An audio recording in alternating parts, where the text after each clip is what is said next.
Good morning, and welcome to this weekly service of the Unitarian Universalist Church of St. Petersburg, Florida. My name is Susan Bernor. I'm a member of this church, and I'm on the worship committee.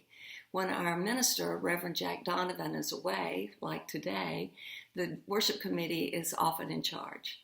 Today, you'll see participation from our religious education and communications coordinator, Janae Johnson, our music director, John Arterton, and a lot of members from the worship committee, James Mack, Sarah Craig, Paul Craig, Dave Mapp, and Tony Buckner.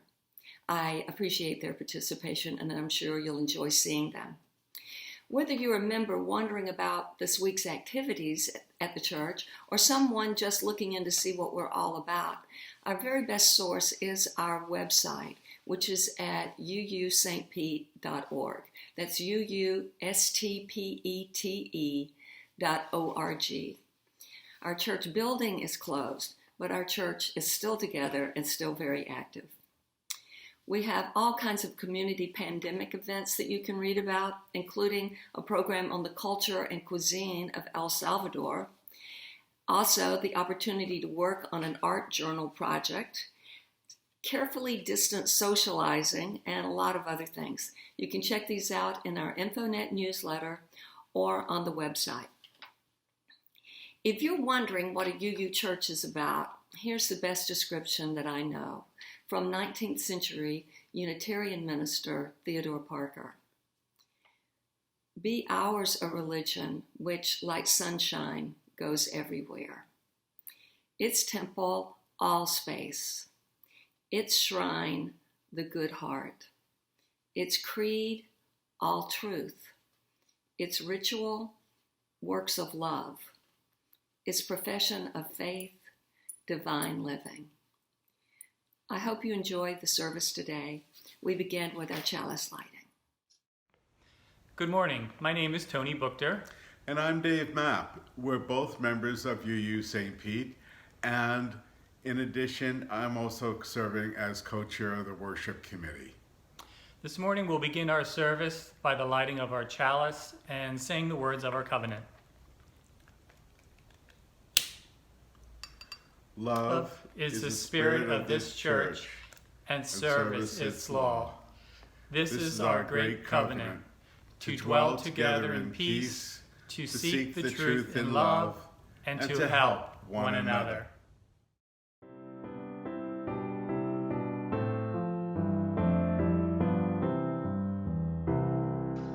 Morning has broken like the first morning. Blackbird has spoken like the first bird.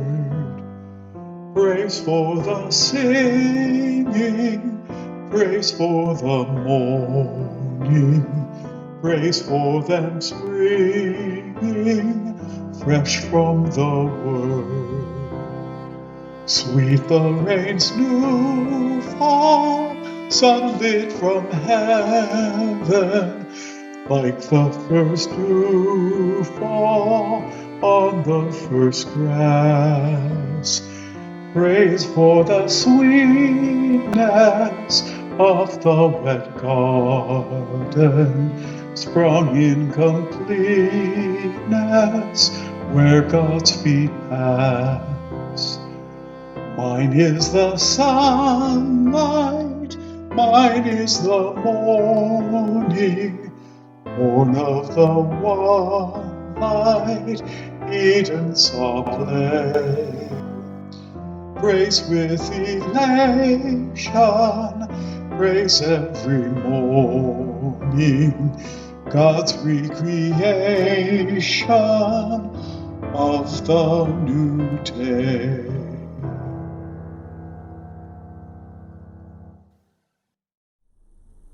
Good morning. My name is Janae Johnson, and I'm your Religious Education and Communications Coordinator here at Unitarian Universalist Church of St. Petersburg, Florida. Today I will be sharing the story for all ages. This story is about the proud, stuck-up king and the goat. This story is one that Buddhist children like about a king who was very stuck up. Do you know what it means to be stuck up? It means to think you are really better than everyone else, to be conceited or have too much pride. Where once there was a very proud, stuck-up king. He always wanted everyone to bow down to him, to show their respect. Everyone, children and grown-ups, even those older than the king, had to bow in front of him. One day, the king was walking through the countryside, making sure everyone bowed to show their respect. People along the way were bowing their heads because they knew the king expected them to show respect by doing that. At one farm, the king saw a goat, a big nanny goat. That means a girl goat. And guess what? The nanny looked at the king and bowed her head. The king was delighted. He said, "Look, even the goat respects me. She is bowing her head." All the farm children started giggling and laughing. They came running up because they knew something was about to happen. They knew that when the nanny goat bowed her head, it didn't mean she was showing respect. It meant, do you know what it means when a nanny goat is bowing her head at you? It means that she's about to headbutt you with her head. Sure enough, the king turned his back on the goat to talk about the goat respected him, and the goat ran up and butted the king right into the lake.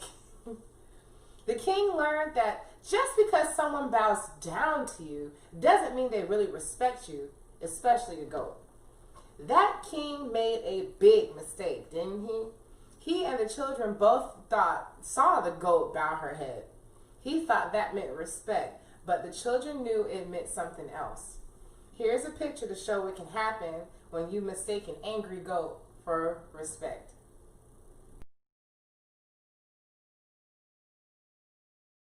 All right, thank you guys for having me this morning. I miss you all so much. Don't forget, we have our drive-through trunk or treat and food drive coming up on October 31st from 5 to 6 p.m. I hope to see you all there. If you can't come, we appreciate candy donations. That is always a must. Thank you guys so much. I will see you soon. Bye.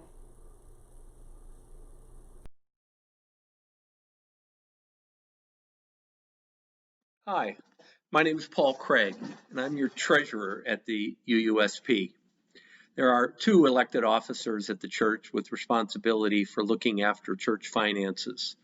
First, the financial secretary looks after pledge income, other contributions, and produces the pledge statements that many of you received recently.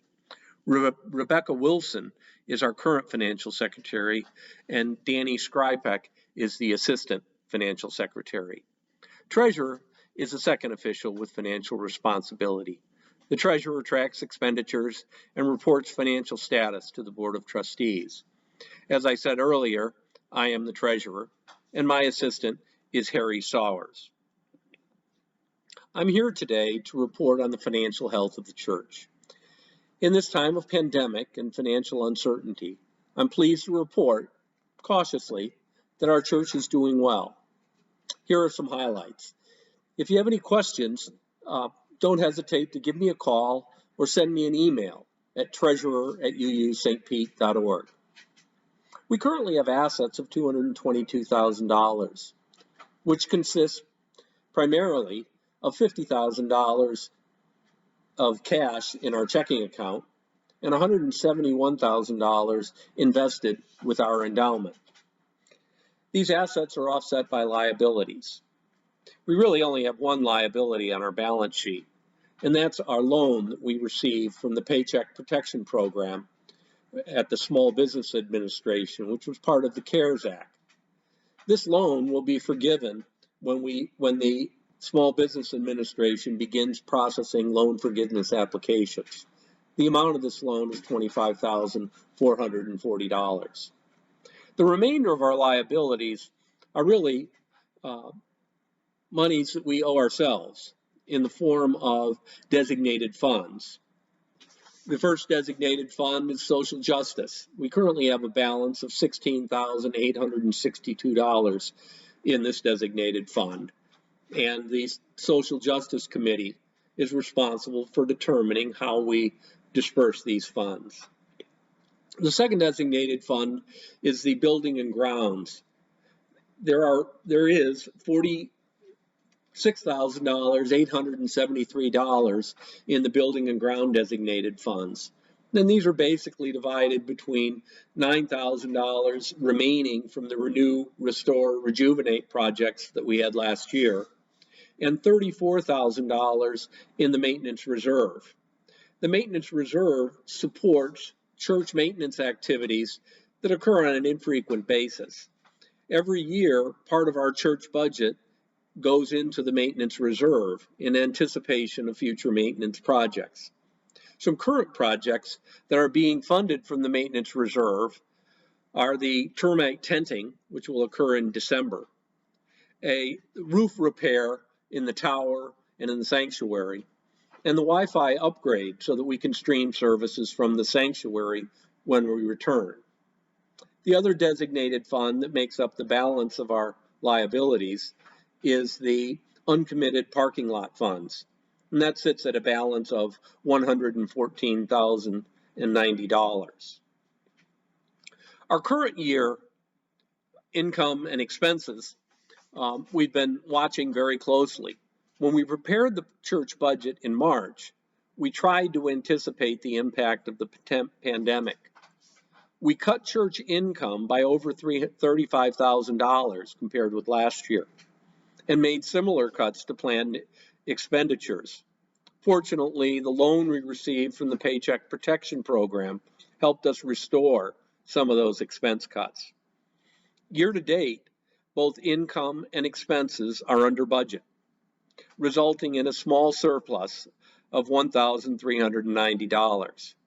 Pledge income, our primary source of income, is $8,626 under budget. If you made a pledge, the church is counting on you to fulfill this pledge. Expenditures are under budget by $10,523. Where possible, we are deferring expenses as much as we can without impacting the ability of the church to maintain its social programs and to maintain the caring and connecting activities of our spiritual and other programs. We are cautiously optimistic that we will be able to complete the year on a sound financial footing. Many of you are wondering about the kitchen project. We have started our feasibility and fundraising efforts for this, and based on some of the initial discussions with some of the members of the congregation, we found a lot of support for this project and are optimistic that we'll be able to raise the money and start the project in the near future. If you'd like to learn more about this effort, please contact me. Now it is time for our offering. As you listen to the offering music, please click on the small I in the upper right-hand corner of your screen to make your contribution. You may also contribute using the Give Plus app, going to our church website, or mailing a check to the church office. Thank you.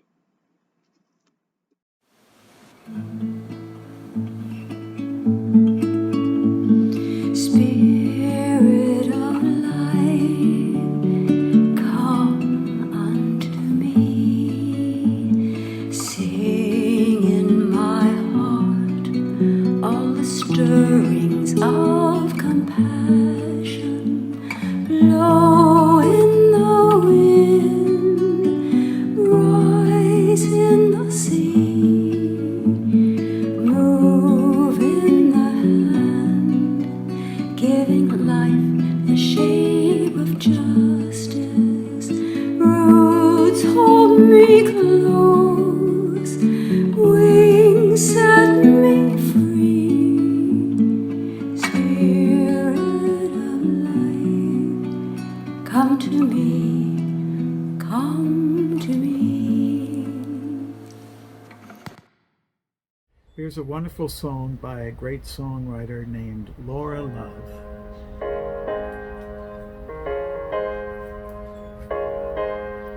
It's been a mean, cruel season.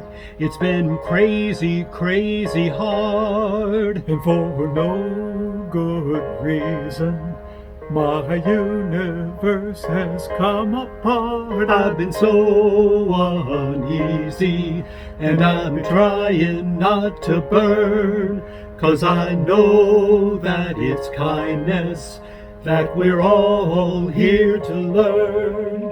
And I still believe in kindness, and I still believe in love. I know the power of a gentle touch when the going gets rough. I will not be bitter, I will not be small. 'cause if I choose to harden my heart, I'm nothing at all.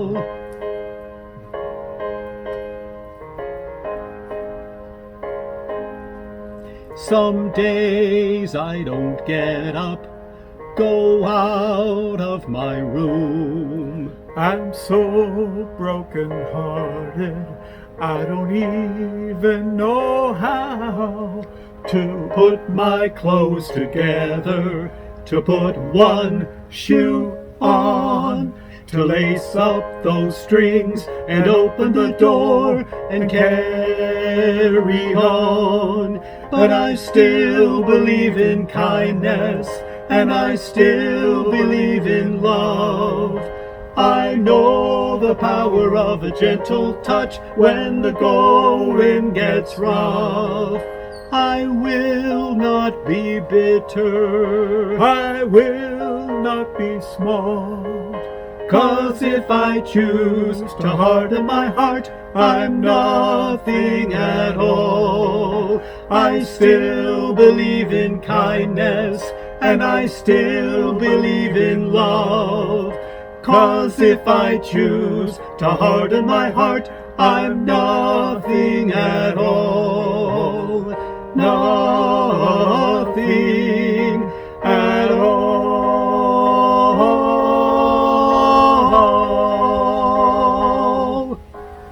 We hope that brings you some comfort during these trying days. Yes, we love you all. We'll see you again soon. Bye-bye. At our time for joys and concerns each week, we like to share a bit of our lives with one another. One way to do that now is to use the chat feature on YouTube if you're watching this during its premiere on Sunday morning. Or you can attend the Zoom coffee hour after the service. The information for that will be given during the final music, which you do not want to miss today, by the way. At the coffee hour, everyone gets a chance to share a little bit about how they've been doing. It's a great time to see one another and feel a loving connection. If you'd like a joy or concern to be read at the next service, please send it to Reverend Jack. Our website has all the contact information. I would also mention now that if you want to have closed captions during this program, all you have to do is put your cursor on the screen and then a little box with CC will pop up. Click on that and you'll get some closed captions. Now for a brief meditation, I invite you to join me and think on this line from Chinese philosopher Lao Tzu. I don't actually read a lot of ancient Chinese philosophy, but this one popped up in a puzzle I was doing in the newspaper recently, and I think it's very beautiful. Please take a moment to relax, take a deep breath, and think about these words. I'll read them through twice. To the wind that is still, the whole universe surrenders. To the wind that is still, the whole universe surrenders. Thank you.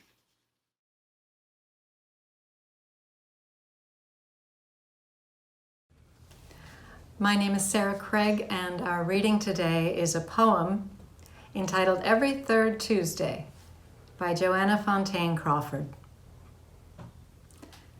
Every third Tuesday, I'm a Buddhist. I empty my mind and lighten my heart and try to let go of attachments.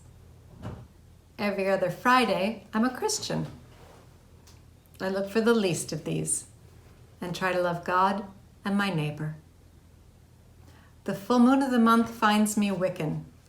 I honor the dual nature of God and find my rhythm as maiden, mother, or crone. On the 15th of the month, I'm a humanist. I respect science, integrity of fellow humans, and all that we have learned and have made. Every fourth Wednesday, I'm Hindu. I take a breath and understand that what is unfinished now will remain for me to continue next life. On alternate Fridays, I am Jewish. I tell my children, softly touching each head. And the Thursdays and the Mondays and the Saturdays and Sundays and all the other days in between find me reading or listening or watching. Philosophers, Muslims, Mormons, Baha'i, and more fill my heart, touch my soul. And yet the one thing that none of these provide to me is the certitude that they are the one. They lend me wisdom, sing to my heart, cause me to question, help me find answers, make me more me. And at the end of the day, every day, I'm a Unitarian Universalist, in parcel and in pledge, and with all my heart, all my soul, all my mind, and all my strength.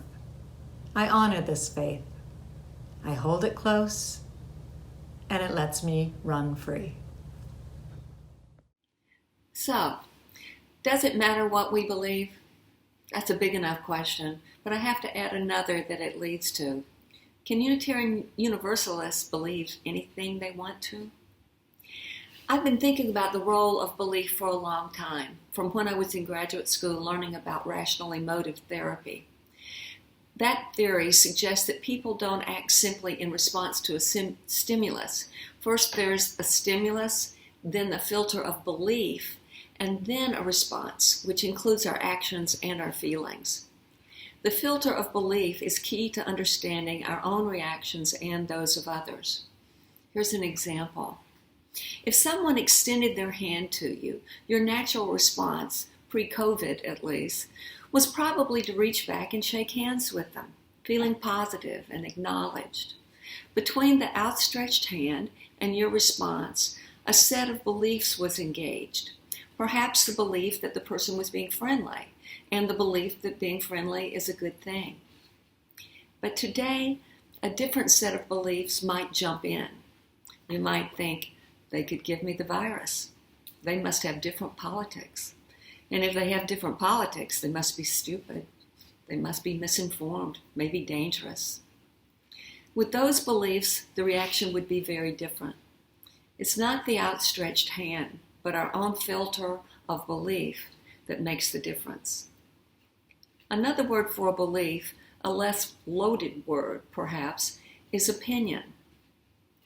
When the Supreme Court of the United States hears a case, debates the topic, and finally issues its written decision, a document that carries the weight of the U.S. government and the Constitution, do you know what it's called?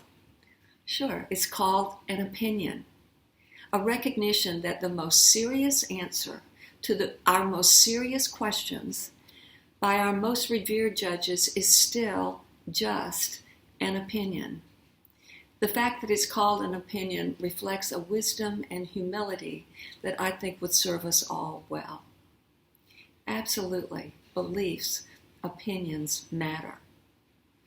And for UUs and our religious beliefs, and by religious I mean the biggest issues there are, how we should live, how we should treat one another, our responsibilities as human beings. I've heard people say that at a UU church you can believe whatever you want to. I have to disagree. Back to the words from Theodore Parker. He said, our creed is all truth. He didn't say our creed is all opinions or all beliefs, or all hopes, or all wishes, or all ideas. He said all truth. Some 100 years later, his words are reflected in the UU fourth principle, the free and responsible search for truth and meaning. Any beliefs or opinions to be celebrated and honored at a UU church have to meet the criteria of our principles, including equality, fairness, justice, interdependence, a respect for the democratic process. If an opinion is in conflict with these bedrock principles, in my opinion as a UU, it's not okay. It shouldn't be affirmed or promoted at a UU church, nor should we accept those beliefs elsewhere. But right now, what do we do about the sad fact that arguments about beliefs are at such a fever pitch? In the future, past COVID, past the election, I am confident we will find the strength and wisdom to drag the country, our neighborhoods, our families toward more agreement, more unity. Such work will be exhausting and fractious and necessary. But today, I turn to a quote from Frances Willard, a suffragette and social reformer. She said, "I will not waste my life in friction when it could be turned into momentum." The friction involved in changing someone else's beliefs right now is at a flammable point.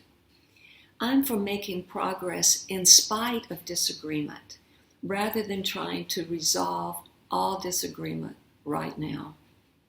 Momentum instead of friction. I'm not sure of the physics behind that idea, but I'm pretty sure of its practicality. John has found a wonderful video to end our service that addresses this much better than I ever could. I urge you to listen and consider its message. For closing words, I turn to Mark Twain. It's not what you don't know that gets you in trouble. It's what you know that ain't so. Thank you for being with us today. I hope to see you at coffee hour soon. Well, I'm Dave Mapp again, and thank you so much for joining with my husband Tony and me for this wonderful service this morning. We've hoped you have enjoyed it and found your lives enriched as much as we have. Please join us now as we extinguish our chalice in saying the following words as we go out into the world. We extinguish this flame, but not the light of truth, the warmth of love, or the fire of courage. These we carry in our hearts and out into the world.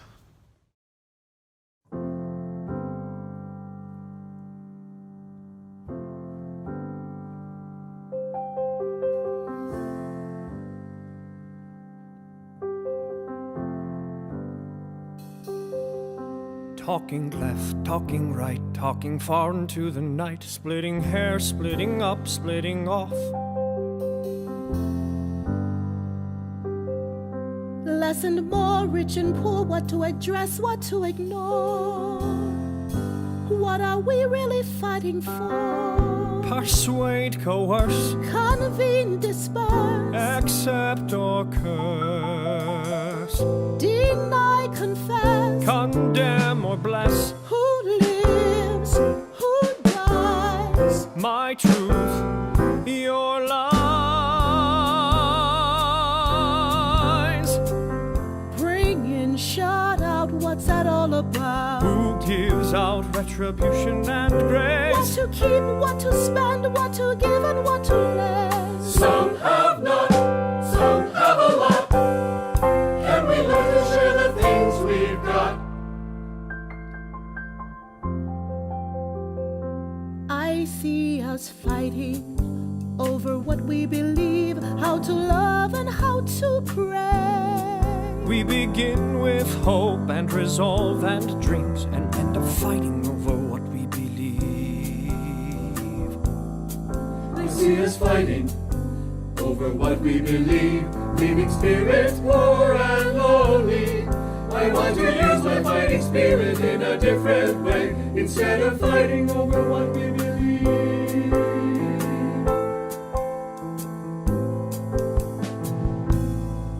I want to wrestle with the angels till the light of dawn. I struggle with my need for pride. I want to take on my tendency to turn my head and grapple with why it feels so hard to gently lay our differences aside.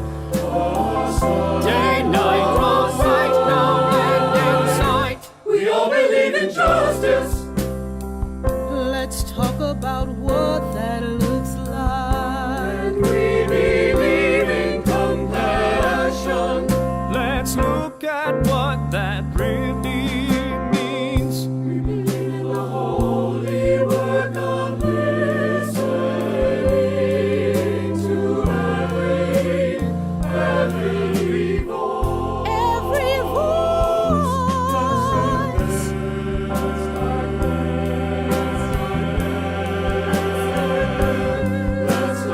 Screaming, shout out, what's that all about? Who gives out retribution and grace? What to keep, what to stand, what to give and what to lend? Who's my neighbor? Who's my friend? Let's start a conversation instead of fighting over what we believe. It wears us down and wears us up. We have eyes to see, we have ears to hear, we have hands that love to give and receive. I see us fighting over what we believe, leaving spirits poor and lonely.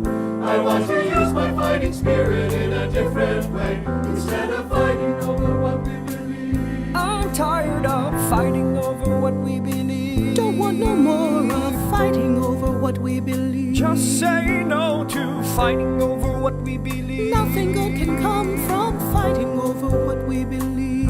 Divide, unite, exclude, invite, day, night, wrong, right, no end in sight. We all believe in justice.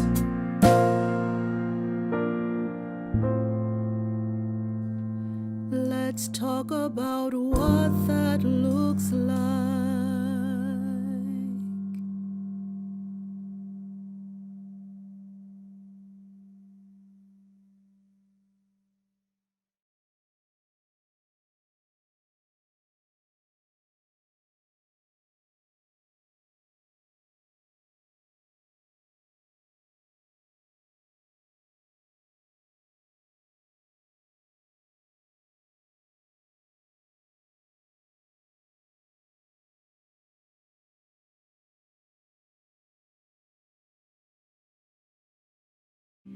May your life be as a song, resounding with the dawn, to sing awake the light and softly serenade the stars, dancing circles in the night.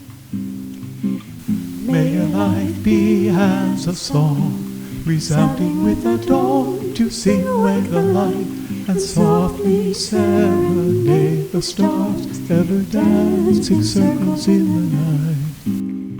May your life be as a song, resounding with the dawn, to sing awake the light and softly serenade the stars, dancing circles in the night. The stars, ever dancing circles in the night.